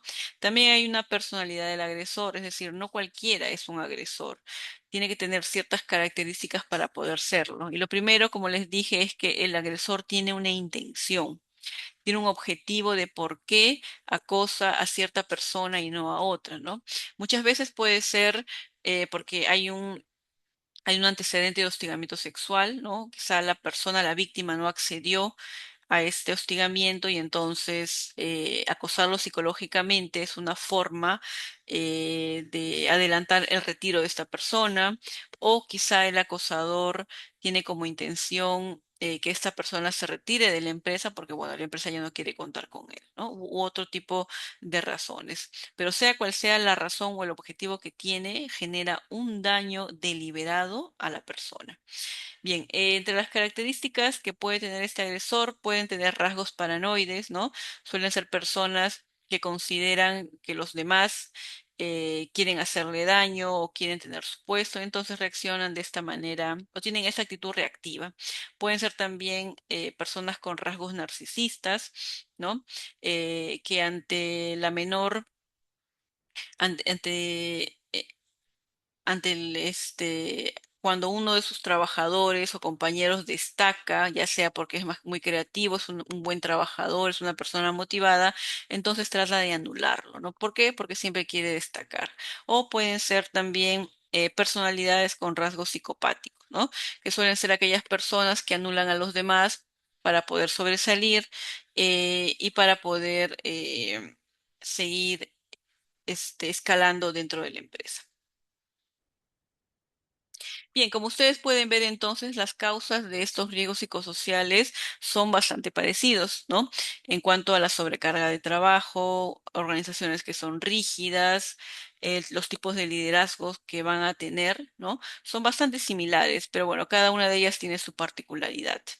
Hay formas precisas de poder intervenirlas, sí, y todas están enfocadas justamente en intervenir las condiciones de trabajo. Vamos a ver a continuación estas intervenciones con respecto a los tres niveles de intervención que ya vimos, ¿no? El nivel primario, la prevención primaria, prevención secundaria y la prevención terciaria. Bien, aquí tenemos entonces las estrategias de intervención en riesgos psicosociales, tomando como ejemplo los tres riesgos que hemos visto, ¿no? Estrés laboral y burnout y acoso psicológico o mobbing. Vamos a empezar entonces con el estrés laboral y burnout. Los he colocado juntos porque, bueno, tienen similitudes, ¿no? Y pueden abordarse de manera bastante similar. Bien, a nivel organizacional, entonces, que es el primer nivel de atención o de prevención, se pueden establecer programas de acogida, ¿no? Estos programas van a integrar un trabajo de ajuste entre los objetivos de la organización y los percibidos por el trabajador. Estos programas plantean una estructura definida para integrar a los nuevos empleados, facilitando su adaptación, la cual incluye la bienvenida, la formación, la asignación de mentores, clarificación de objetivos y seguimiento, ¿no? Es decir, para prevenir el estrés y el burnout, habría que trabajar desde un inicio, desde que ingresa un trabajador y luego hacer este seguimiento en su camino a lo largo de la empresa. También establecer mecanismos de retroinformación del resultado del trabajo. Es crucial para mejorar el desempeño e incrementar la motivación, permitiendo a los empleados conocer sus fortalezas y áreas de mejora, y poder así alinear los objetivos individuales a los de la organización. También aumentar el grado de autonomía y control del trabajo. Recordemos que muchas veces el estrés laboral aparece porque el trabajador no puede tomar decisiones en su trabajo, no tiene que alinearse a las directivas que le dan o a los procedimientos que le dan, y muchas veces no puede intervenir o no puede dar sugerencias de mejoras ante estas directivas, ¿no? Entonces es importante aumentar el grado de autonomía para mejorar la motivación, la creatividad y la productividad al permitirle al trabajador controlar sus tareas, ya que cuenta con mayor libertad para decidir cómo gestionar su trabajo, además que esto genera más valor y compromiso en su actuar. Recordemos que la autonomía fomenta la creatividad, el análisis para desarrollar las propias soluciones y decisiones. Además, te puede, a nivel organizacional, tener una mejor definición de los puestos, ¿no? Esto es muy importante, sobre todo para prevenir o para evitar, mejor dicho, la confusión del trabajador al momento de desarrollar sus tareas. Muchas veces de que vemos en la realidad de que una cosa es lo que el trabajador tiene que hacer en papel y en la práctica hace actividades muy diferentes, ¿no? Entonces, definir estos puestos de trabajo va a evitar la ambigüedad y conflictos de rol, ya que se establecen con claridad las responsabilidades, las tareas y competencias necesarias para cada rol. Esto va a reducir la duplicidad, la duplicación de tareas y evita conflictos internos al asegurar que todos sepan qué se espera de ellos. En el segundo nivel, o prevención secundaria, que es el nivel interpersonal, vamos a aplicar las siguientes medidas, ¿no? Fortalecer los vínculos sociales. Esto va a favorecer el trabajo en equipo y evita el aislamiento. También establecer estrategias de colaboración y cooperación social para promover el apoyo social del trabajo, lo cual va a fomentar un clima de confianza, solidaridad y sentido de pertenencia, sobre todo en los casos de prevención de síndrome de burnout, ¿no? Como les indiqué, muchas veces en el síndrome de burnout hay tanta sobrecarga laboral que cada trabajador ve por lo suyo, cada quien asume lo suyo sin importarle lo que hace el compañero. Y esto se entiende muy bien, ¿no? Por el hecho de que hay mucha sobrecarga de trabajo, hay escasez de personal, hay escasez de material, entonces cada quien baila con lo suyo, como se dice. Bien, y también establecer grupos de apoyo, ¿no? Para poder discutir la relación con el trabajo de parte de los trabajadores o poder hacer un análisis de cómo se lleva el liderazgo, ¿no? Y si el estilo funciona o no. Muchas veces los grupos de apoyo sirven para que haya una retroalimentación de los miembros del grupo al líder. Normalmente estamos acostumbrados de que el líder brinde esa retroalimentación, pero también es muy importante que el equipo se sincere y pueda dar sus comentarios sobre si el liderazgo va bien, cuáles son los aspectos de mejora o qué cosa podrían modificarse. Bien, y a nivel individual, bueno, se puede realizar una orientación profesional al inicio del trabajo, ¿no? Es importante tener en cuenta la diversificación de tareas y la rotación de las mismas, y también tener programas de formación continua y de reciclaje, ¿no? Son importantes para actualizar las competencias de los empleados. Por ejemplo, tener programas frente a cambios tecnológicos o cuando hay nuevos procedimientos, ¿no? Lo cual nos pasó en pandemia, ¿no? Pero esta vez, digámoslo así, ya tener programas mejor definidos. Bien, recordemos que los empleados, mientras mejor estén capacitados, también van a mejorar la calidad de trabajo, van a innovar más y van a poder tomar mejores decisiones. Y por último, también en el nivel individual podemos considerar el entrenamiento en habilidades blandas, ¿no? Como pueden ser el entrenamiento en resolución de problemas, control del estrés, manejo de ansiedad en situaciones difíciles, ¿no? Lo cual va a ayudar al trabajador a responder ante situaciones específicas. En cuanto al acoso psicológico o moving, también tenemos la misma jerarquía de intervención. Estas medidas tienen como objetivo evitar la aparición de condiciones de conductas de acoso psicológico, ¿no? Son las acciones más efectivas, ya que actúan antes de la aparición del problema y actúan sobre las condiciones psicosociales y organizacionales. Estas son aquella prevención que es primaria, ¿no? A nivel organizacional, se pueden establecer el compromiso de la dirección, ¿no? Consiste en mantener políticas de tolerancia cero con las conductas de acoso psicológico y establecer acciones claras y constitutivas para su prevención. También hacer una gestión psicosocial. Aquí es básicamente realizar una buena evaluación y adecuadas medidas preventivas sobre las condiciones de trabajo para la prevención de estas conductas de acoso psicológico. En la evaluación de factores de riesgo psicosociales, se puede tomar como referencia para poder establecer si va a haber, si hay acoso o no, el apartado de apoyo social, ¿no? Que mide o mejor dicho, que evalúa el apoyo entre compañeros, el apoyo con las jefaturas y la confianza que brindan los jefes, ¿no? También existen herramientas que evalúan el acoso psicológico con frases bastante directas, ¿no? Como por ejemplo, eh, esos cuestionarios suelen tener frases como considero o percibo que en el trabajo se me maltrata o que en el trabajo se me excluye, ¿no? De las reuniones, que se me brindan tareas eh, sobrecargadas que no se le brindan a otras personas. O sea, ¿se puede también aplicar? Sí. También mejorar el apoyo social, establecer un ambiente de trabajo colaborativo y de respeto mutuo en el que las personas estén dispuestas a prestar ayuda y a solicitarlas. Esto va a contribuir de manera importante a la prevención del acoso, además de servir de moderador de sus efectos. Mantener también un liderazgo adecuado. En aquellas organizaciones en las que existe un liderazgo participativo, en el que las jefaturas permiten y fomenten el desarrollo de las personas desde relaciones de exigencia y de apoyo y confianza a la vez, reduce la proliferación de conductas de acoso. No obstante, un liderazgo inadecuadamente gestionado alimenta la aparición del acoso psicológico. También brindar programas de sensibilización y formación, ¿no? Las medidas de sensibilización y formación a todos los trabajadores les va a permitir reconocer ese tipo de conductas y excluirlas de manera oportuna.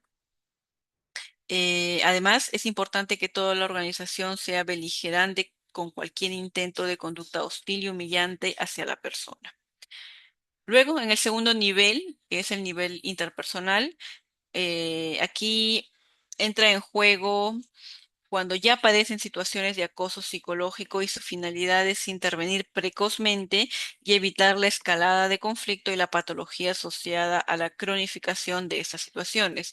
Tenemos como primera medida la formación en estrategias de afrontamiento, ¿no? Para dotar a las personas de habilidades y estrategias que ayuden a no permitir que continúen tales conductas y afrontar con mayores garantías lo más antes posible en el tiempo y de manera exitosa.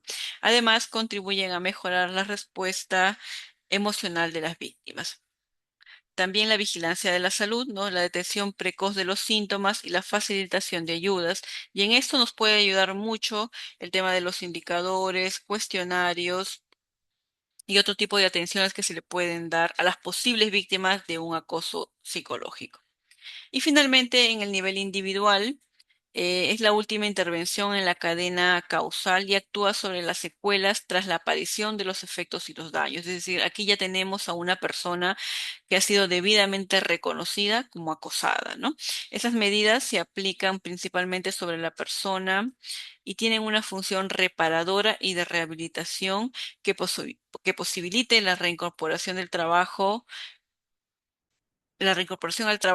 en las mejores condiciones posibles. Bien, acá podemos contar con protocolos de prevención, ¿no? El objetivo es establecer un procedimiento de actuación ante situaciones que pudieran constituir acoso psicológico, entendiendo que el primer objetivo a la hora de abordar la prevención de cualquier riesgo es intentar evitarlo, si es posible, y de no serlo, ha de evaluarse el riesgo existente y actuar sobre el origen del mismo para procurar minimizarlo, ¿no? Es decir, una vez que ya se haya reconocido uno o varios casos de acoso psicológico, estos protocolos de prevención, la intención es que ya no existan más casos o al menos que ya no se vayan a desarrollar. También establecer códigos de conducta donde se establezcan con claridad aquellas situaciones no permitidas dentro de la organización y el compromiso de todos en su defensa, así como las consecuencias eh, de los incumplimientos. También se pueden establecer procedimientos de resolución de conflictos, ¿no? Es decir, disponer de procedimientos formados para la resolución de conflictos, conocido por todos los trabajadores de todos los niveles para contribuir a la resolución favorable de los mismos. Esto incluye la formación y capacitación específica en el entrenamiento de resolución de conflictos, habilidades en la comunicación, asertividad, entre otros. Y finalmente, contar con un diario de incidentes o incidencias, ¿no? Consiste en un sistema de recogida de información exhaustiva acerca de qué conductas sufren las personas, de parte de quiénes, en presencia de quiénes, cuál es la duración, frecuencia, entre otros. Bien, entonces, como ustedes pueden observar, las medidas de intervención en riesgos psicosociales conllevan un trabajo importante, ¿no? No son tan sencillas de aplicar y también requieren del compromiso de muchas áreas de trabajo. Por eso mismo, muchas veces no se aplica, porque muchos gerentes o directivos consideran que es el psicólogo que va a hacer la aplicación, cuando en verdad todo el trabajo está en su cancha. ¿Sí? Y eso, bueno, es un trabajo que requiere de análisis, requiere de recursos, más que recursos económicos, de recursos humanos, ¿no? Y de mucha reorganización en el trabajo. Y eso, que si bien no genera tanto gasto, es una forma de indicarle al empleador: mira, tú tienes que cambiar tu manera de hacer el trabajo, ¿no? Y muchas veces no se quiere realizar porque la forma de hacer su trabajo le sirve y para él es productivo, ¿no? Pero claro, el directivo, el empleador no ve las otras consecuencias: la rotación de personal, la ocurrencia de accidentes, los continuos descansos médicos, personas que se retiran de la empresa, ¿no? Y que son, digamos, buenos talentos, ¿no? Entonces, todas esas consecuencias no las ve, o al menos no las identifica como importantes. Bien, entonces, chicos, para el trabajo grupal, a ver, primero les voy a mandar en el chat, aunque igual van a colgarlo en la plataforma. Igual se los voy a mandar por aquí para que ustedes lo tengan, pero si en caso tienen dificultades para descargarlo, lo van a tener en la plataforma. Y también me indicaron que se los van a enviar por el WhatsApp, ¿sí? Así que no hay ningún problema. Bien, ustedes tienen un caso que van a completar. Como les indiqué, es un caso en específico como el de la semana pasada, parecido.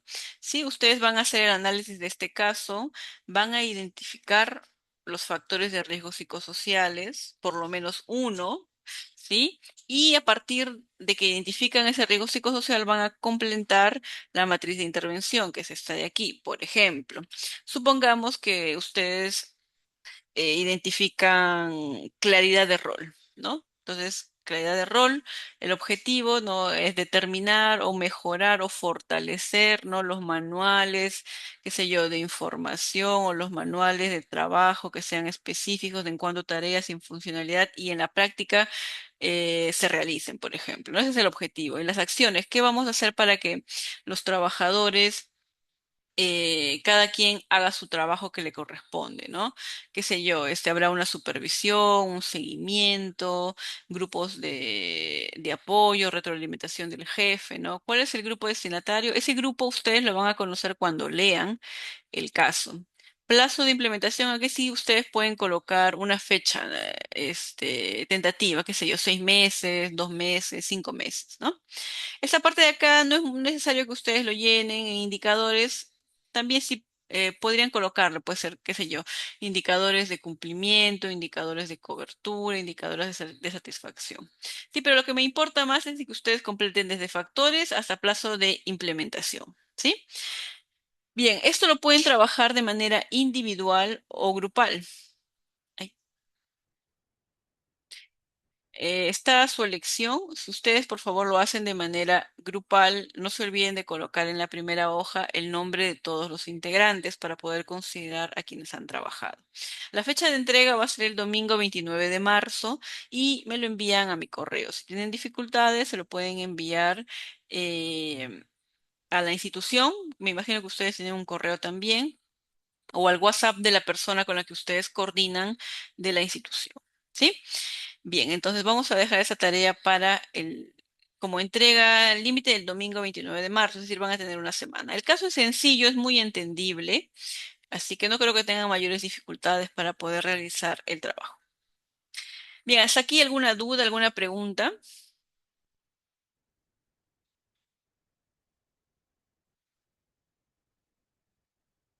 ¿Alguna pregunta con el trabajo quizá? ¿Pudieron Mm, descargar con el el... trabajo, Buenas, Miss, buenas noches. Con Buenas el noches. trabajo, ¿puedo enviar personal? O sea, ¿puedo hacer el trabajo solo personal? Sí, sí, sí, no hay problema. Eso va a depender de la decisión de ustedes. Pueden hacerlo de manera individual o Individual.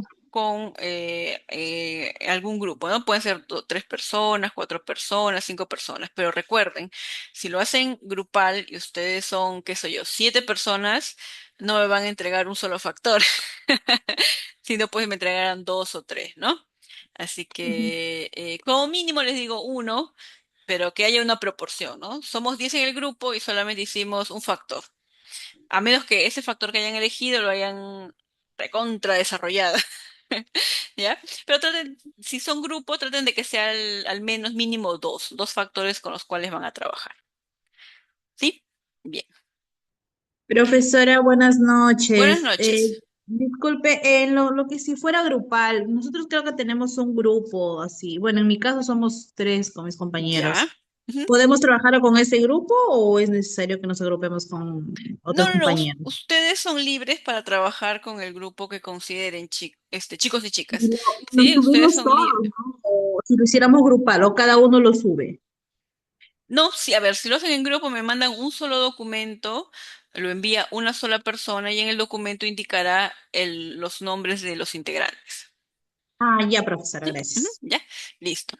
Bien, entonces vamos a continuar con el apartado de promoción de bienestar y equilibrio emocional laboral. Bien, una vez que hemos visto ya cómo se materializan los riesgos psicosociales, cómo se evalúan, cómo se intervienen, vamos a ver ahora los principios generales para promover la salud mental en el trabajo. Recordemos que, de acuerdo a la ley de salud mental, la intervención de los riesgos psicosociales es un apartado de la promoción de la salud mental en el trabajo. ¿Sí? Entonces, cuando yo hablo de salud mental, uno de mis programas va a ser el programa de intervención en riesgos psicosociales. Y ahora, hay principios que se tienen hay principios que se tienen que tener en consideración en toda empresa, independientemente de cuál es su sector, cuál es su tamaño, ¿no? O cuáles son sus condiciones laborales, ¿no? Esas son 10 puntos que vamos a ver, que todas son importantes y que al menos la mitad de ellas deberían estar aplicadas en toda empresa. Bien, la primera es brindar libertad al trabajador, es decir, para que el trabajador pueda organizar su propio trabajo, su orden, ritmo y la forma de hacer las tareas. Esto va a estimular su participación y también va a estimular su creatividad e innovación. Recordemos que darle libertad al trabajador no significa que el trabajador haga lo que desee, sino que siguiendo los procedimientos o mejorando estos procedimientos de acuerdo a su percepción, va a lograr el mismo resultado. Además, se tiene que incentivar el trabajo en equipo para evitar la competitividad, ¿no? Es decir, generar espacios de cooperación, espacios de apoyo y de solidaridad entre los trabajadores. El liderazgo debe ser funcional y adecuado, puede ser democrático o de cualquier otro tipo, pero que en la práctica funcione, ¿no? Es decir, funcione de manera adecuada. Esto se va a lograr entrenando también a aquellas personas que están capacitadas para ser líderes, que respeten a las personas a su cargo, fomenten el apoyo y generen confianza y ofrezcan reconocimiento. También tenemos que incidir en la en la claridad de rol, es decir, las funciones y responsabilidades tienen que estar bien definidas para cada persona.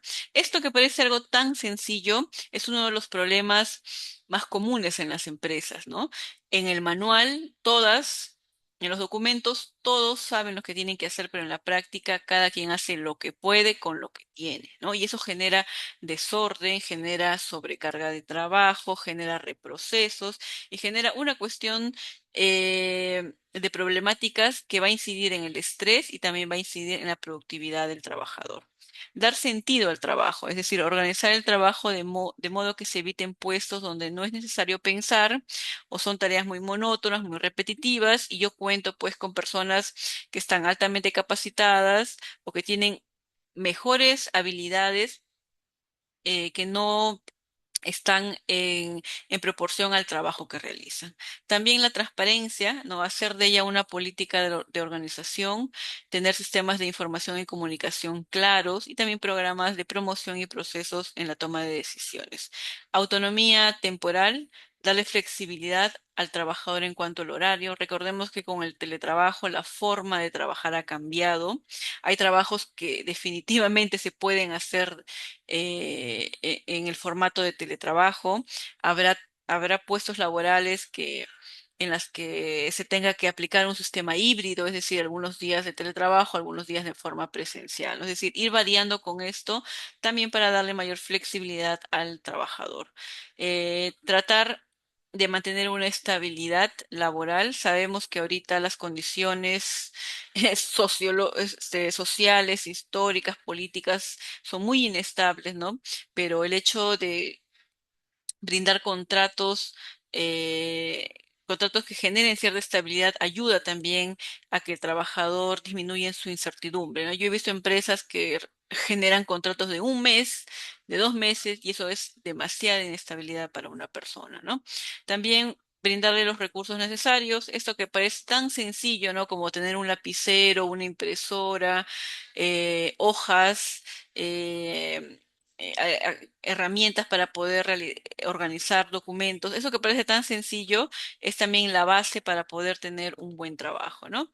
Dar la posibilidad también de que la persona tenga tiempo para ejercitarse, ya sea por actividades que la empresa incentive o porque se respetan sus tiempos para poder desarrollarse a nivel familiar o personal, ¿no? Brindarle también una formación práctica, es decir, ofrecer a las personas una formación que permita gestionar su propio estrés, ya sea en técnicas de relajación, estrategias de afrontamiento, gestión del tiempo, entre otros, ¿no? Bien, en cuanto a la promoción de la salud mental, todos estos principios que hemos visto van a tener un impacto positivo en el trabajador. Primero, eh, va a impactar en su satisfacción personal. La persona, al tener más libertad, al tener más control sobre el trabajo, va a tener también una mejor realización personal, se va a enriquecer sus relaciones interpersonales, van a disminuir los conflictos interpersonales y se sentirá más motivado interna y externamente.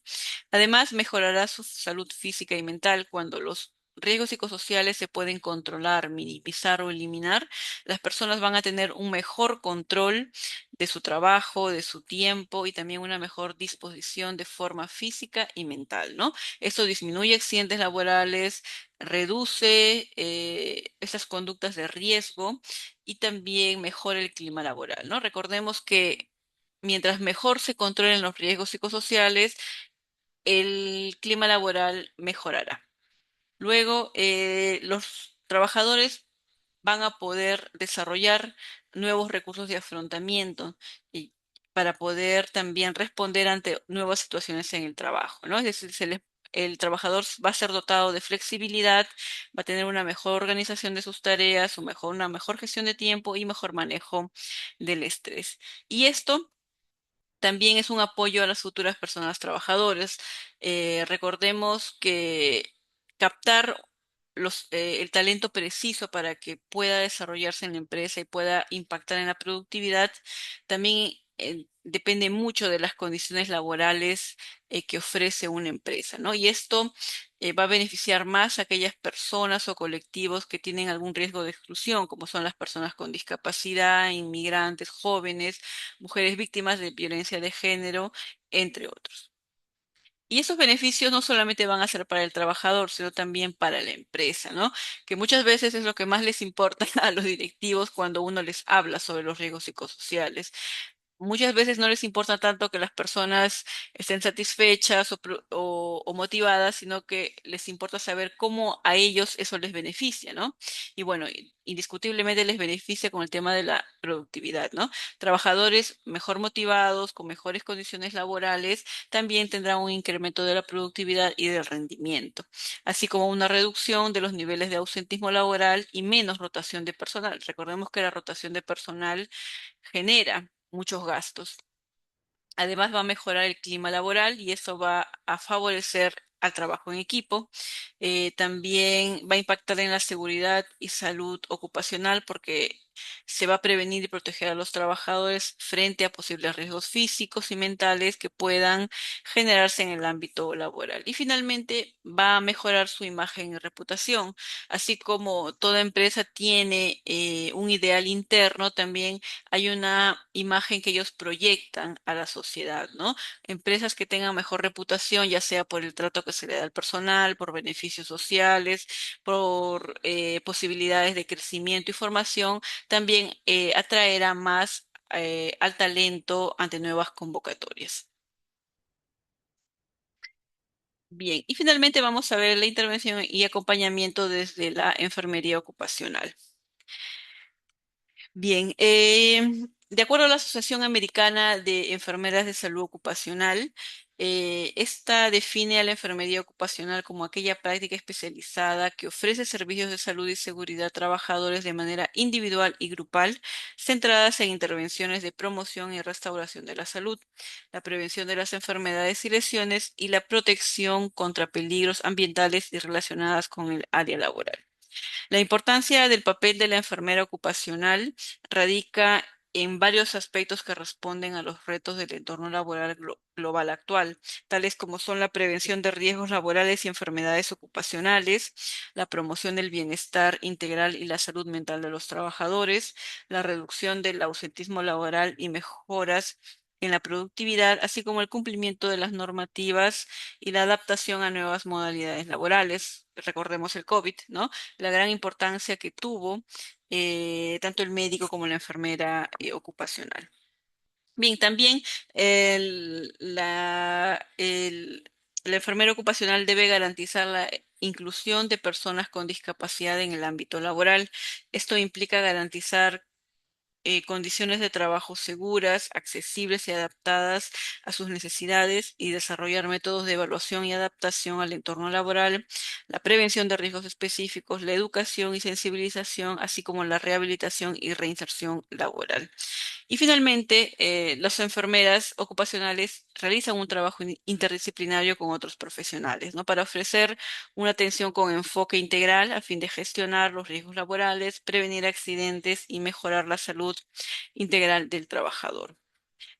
Asimismo, hay aspectos muy importantes de la intervención de la enfermería laboral, como son la gestión de casos, ¿no? Como profesionales de salud, las enfermeras ocupacionales deben coordinar y gestionar la atención de los trabajadores enfermos y lesionados. Su función como gestor de casos es importante porque hay toda una coordinación y gestión que incluyen aspectos relacionados con la salud pública, la compensación laboral y las prestaciones por incapacidad.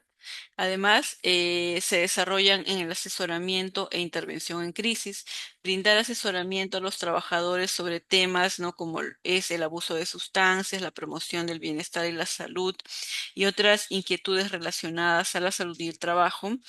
También pueden asumir la responsabilidad principal de administrar los programas de asistencia al empleado o gestionar las derivaciones a dichos programas y coordinaciones y coordinar el seguimiento de los mismos, ¿no? Además, ustedes como personal de salud realizan la promoción de la salud y la reducción de riesgos. La enfermera ocupacional diseña programas que fomentan cambios positivos en el estilo de vida y esfuerzos individuales para disminuir el riesgo de enfermedades y lesiones, así como la creación de un entorno que promueve el equilibrio entre el trabajo, la familia, la vida personal, la salud y los aspectos psicosociales. La vacunación, el ejercicio físico, la nutrición, el control del peso, el manejo del estrés, el seguimiento de enfermedades crónicas y el uso eficaz de los servicios médicos son solo algunas de las estrategias preventivas para mantener a los trabajadores sanos y productivos. Y en ese aspecto, muchas veces en varias empresas yo he trabajado de la mano con enfermeras ocupacionales, ¿no? Bien, y también tiene que realizar el cumplimiento legal y normativo, ¿no? Los profesionales de la salud, es decir, todos los que estamos involucrados en seguridad y salud ocupacional, trabajamos con los empleados para garantizar el cumplimiento de las regulaciones y leyes que afectan a los trabajadores y el lugar de trabajo.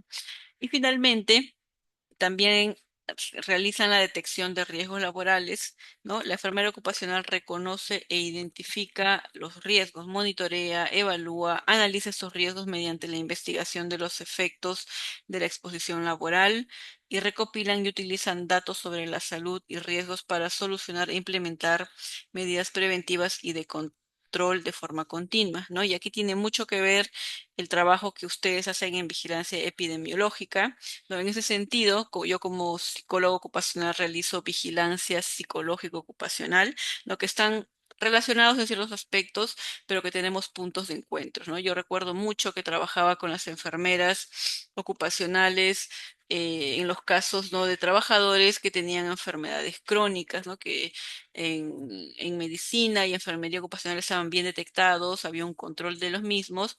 Y bueno, en mi caso, mi intervención era más de su salud mental, emocional, ¿no? Es de salud mental y emocional, ¿no? Y había un trabajo en conjunto, tanto con el enfermero como con el médico. Muy bien, licenciadas y licenciados, aquí vamos a dar por terminada la clase del día de hoy. ¿Tienen alguna duda, alguna pregunta? Disculpa, a ver, Yulisa, ¿pudiste descargar finalmente el Excel? Yulisa Patiño. Licenciada, buenas noches. En mi caso, no se ha podido, si me podrían enviar al grupo o al WhatsApp Sí, no, del... no te Mm, preocupes. En el WhatsApp van a hacer el envío y en la plataforma también, tanto del Excel como del Word. No te preocupes. por favor. Le voy a indicar a Elki que lo envíe, ¿sí? Ya, sí, Ok, el correo, sí, muchas también gracias. en el WhatsApp les van a enviar el correo, pero se los envío acá nuevamente mi correo para que ustedes Ujú. los puedan enviar. Ya, recuerden que es hasta el próximo domingo, así que tienen tiempo todavía para que lo puedan realizar. Ya, dice Keisuke, si no sé, tal vez no conoces a nadie todavía o no sabes con quién coincidir tus horarios, puedes hacerlo de manera individual, no hay ningún problema, ¿sí? La nota va a ser la misma, ya sea de manera grupal o individual. Ahí acá es 29 de marzo, 2 de marzo, pues. Ya, listo, Listo, entonces vamos a dar por concluida la clase del día de hoy. Muchas gracias bueno, por su participación. Gracias también por asistir. Como siempre les repito, el horario es un poco difícil, ¿no? Porque muchos de nosotros el día de mañana vamos a trabajar, ¿no? Y hay toda una preparación mental y física que tenemos que realizar para mañana comenzar la semana laboral. Así que bueno, espero que todos tengan un buen inicio de semana de trabajo y espero también que haya sido productiva esta clase. Muchas gracias.